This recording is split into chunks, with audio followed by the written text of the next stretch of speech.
was saying that these are like 84 inch drives.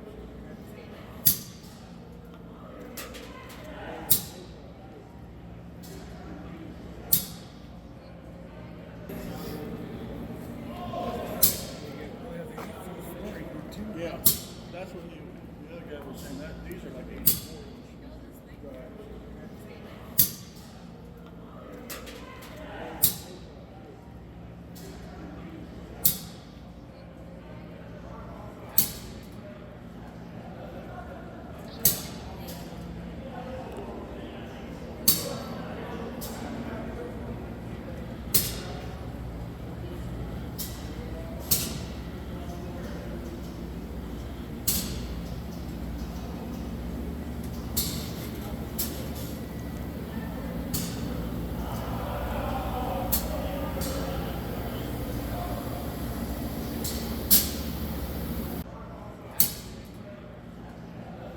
First series built in 41. Oh, so this If is it had a 2, it'd be 4,000. It would be 4,020, 4,020. Yeah. Okay. so it's the series, not the year. Okay. And then 68-inch drivers. Correct. And then this is the ratio over. Yes, that's your cylinder diameter. Cylinders by the stroke of the piston. Okay. So 32-inch long stroke, and then your cylinder. And this number. 540. That's 540,000 pounds on drivers. That's what that means. And then back in the steam days, this would be MB, which means it had an MB type stoker in it. When it was cold, because that would have been cold. Right. Yeah. Screw job in the back. So they changed it to BB because Ed Dickens and Austin Barker designed the oil firing conversion for it, so they put their initials. This is Dickens Barker.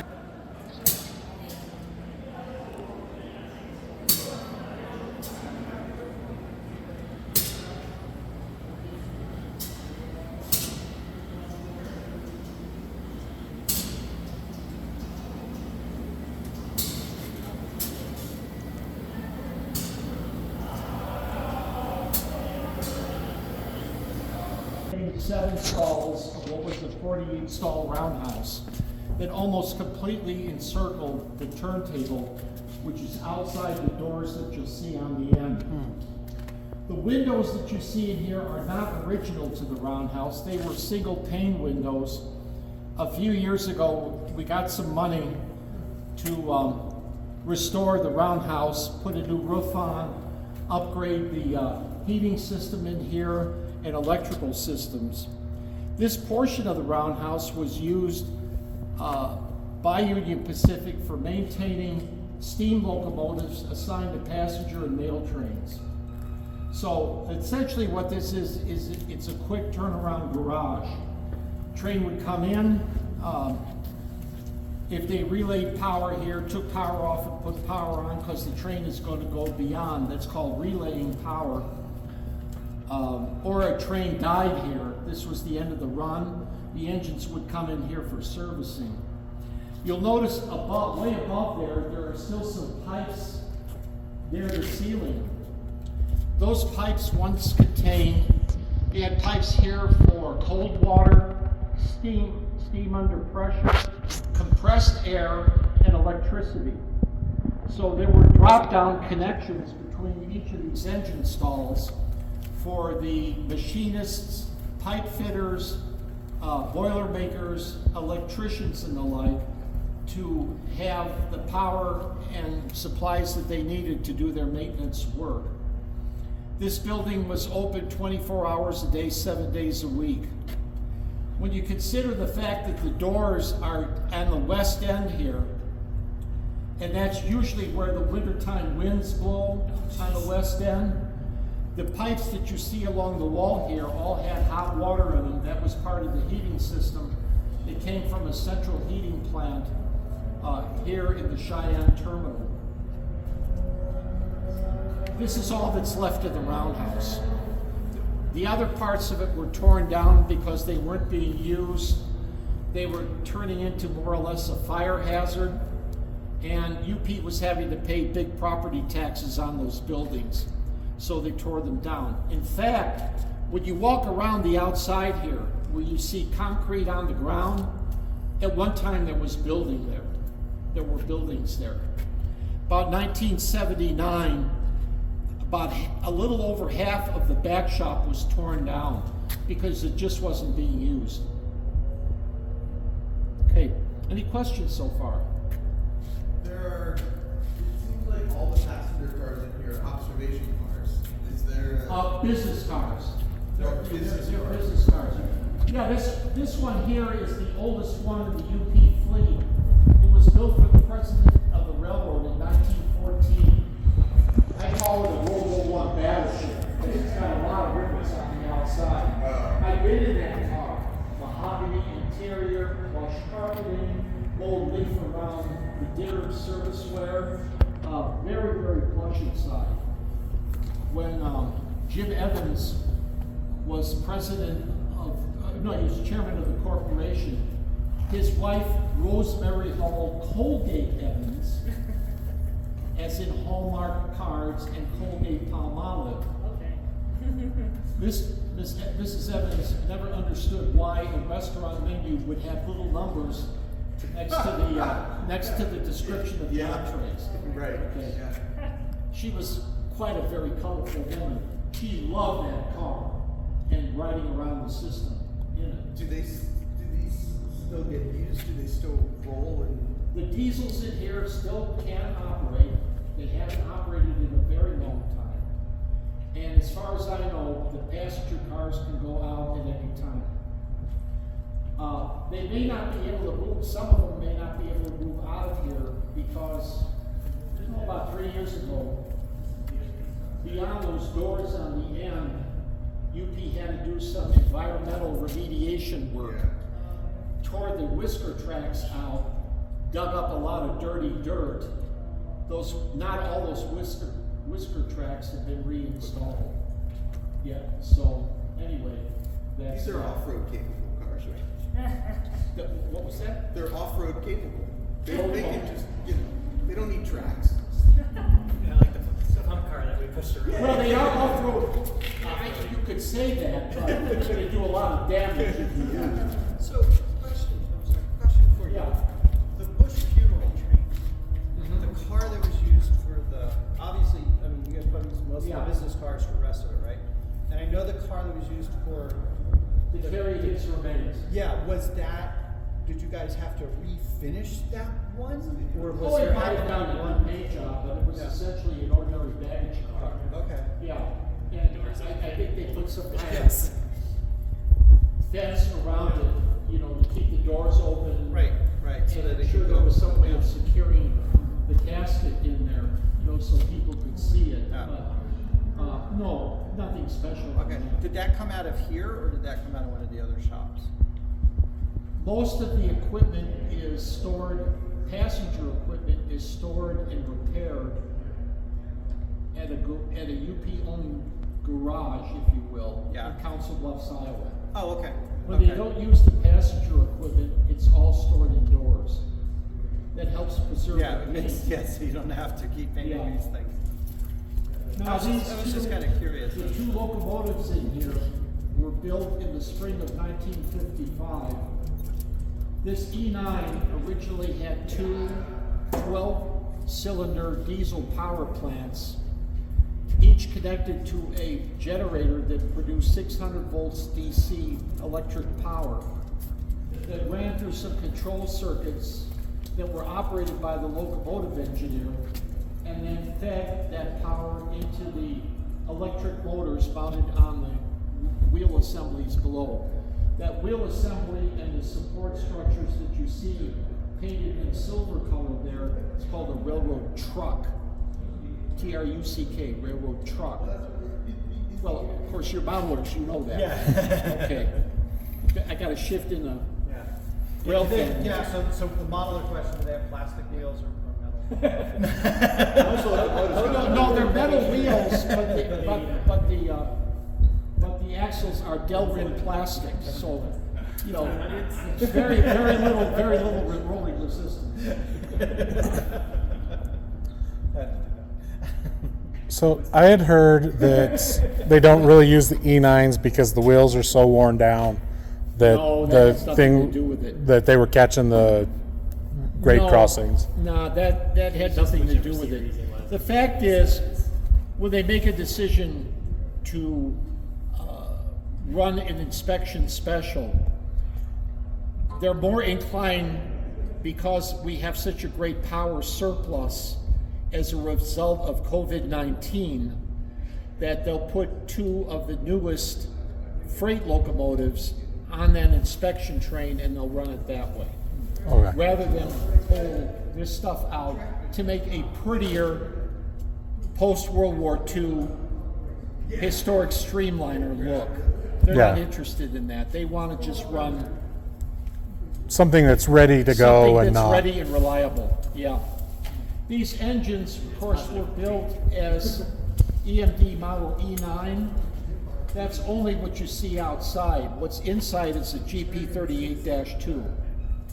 Okay. Yeah. When they were rebuilt in Paducah, Kentucky. This is how North Platte. When I came to work for the UP in 1977, this is car 104.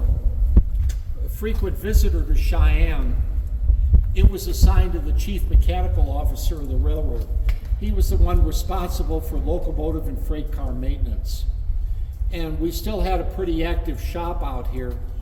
And whenever Mr. Acord would come out for a trip, you know, whether it was to North Platte or to Cheyenne, maybe Pocatello or Hinkle Yard, maybe Portland, Oregon,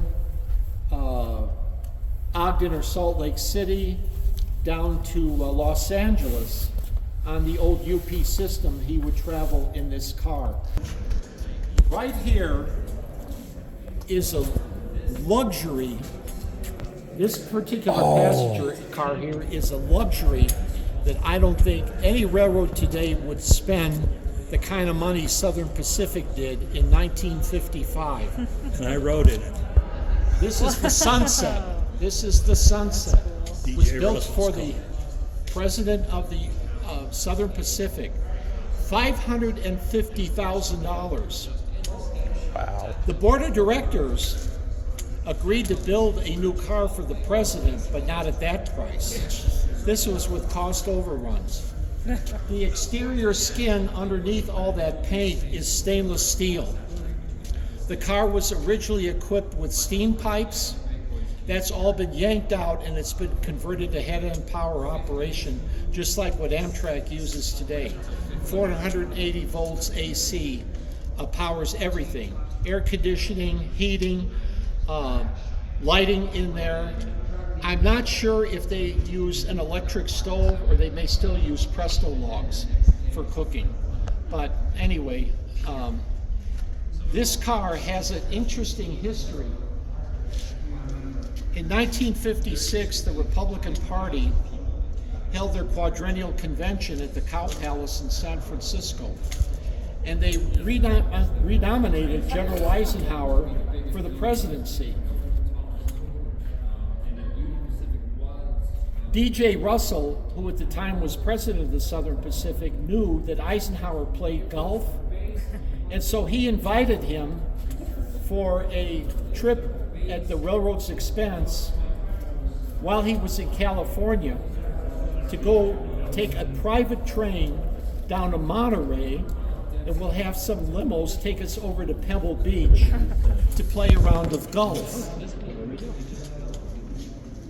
President Russell wasn't just being generous to the President of the United States. President Russell, on the way down and possibly on the way back, made every argument he could. Please, Mr. President, do not sign the Interstate Highway Act bill. We don't need interstate highways. Now, of course, Eisenhower's thinking was, in the case of a national emergency, we can move war material, machines, and troops quickly on what was the model was the the Autobahns in Germany. Russell saw beyond that.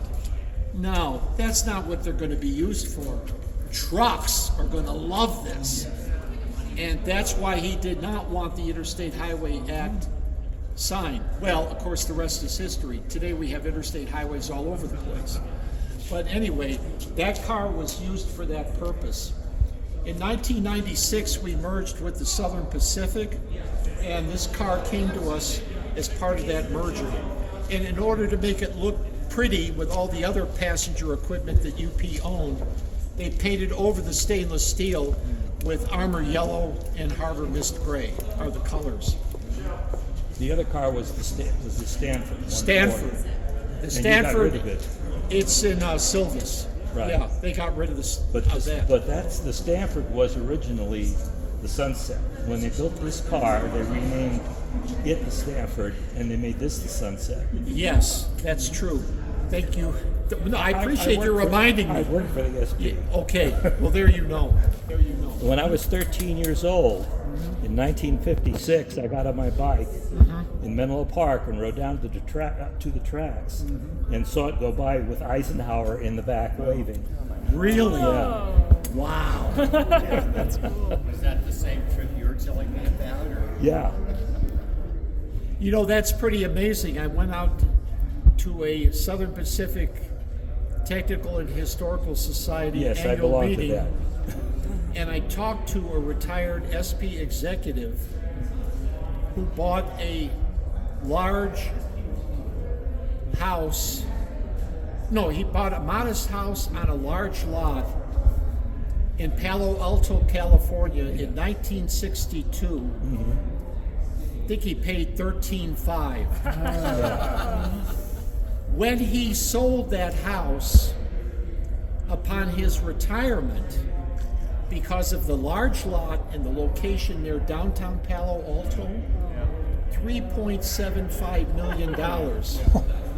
And before the ink was dried on the sales documents, here come the bulldozers on this engine that'll work on those engines over there. So whenever they need a specific part, if it's salvageable from this engine, they'll take it off of this and put it on one of the working steam engines there. So I've had a lot of people over the years ask me, can this engine be restored? My answer is, if Bill Gates, Elon Musk, or Jeff Bezos, the three richest men in the world, want to see that engine run again, what's $30 to $50 million to them?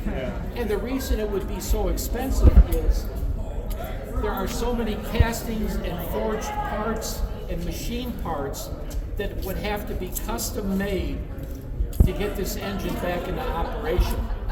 I estimate $30 to $50 million. Back in the late 1980s, they completely gutted the car. They took out all the steam pipes.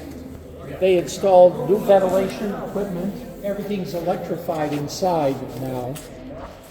It has the dome now has shades that can pull down, so you're not sitting up there in the direct sun. And then below the dome is a lounge section for serving mostly adult beverages.